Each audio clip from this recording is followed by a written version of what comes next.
Kinamukatapat, balaan. Balaan. Amen? Balaan. Katulog.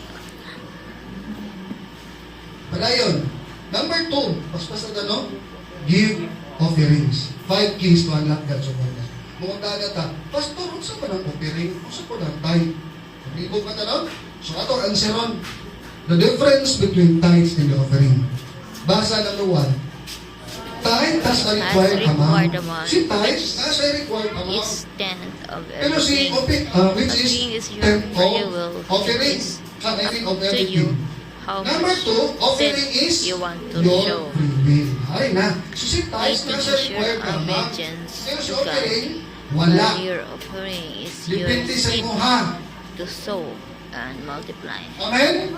Si offering, wala yung required amount.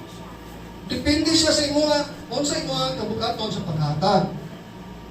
Padayon ta, it is up to you how much seed you want to sow. Tithing is your obedience to God.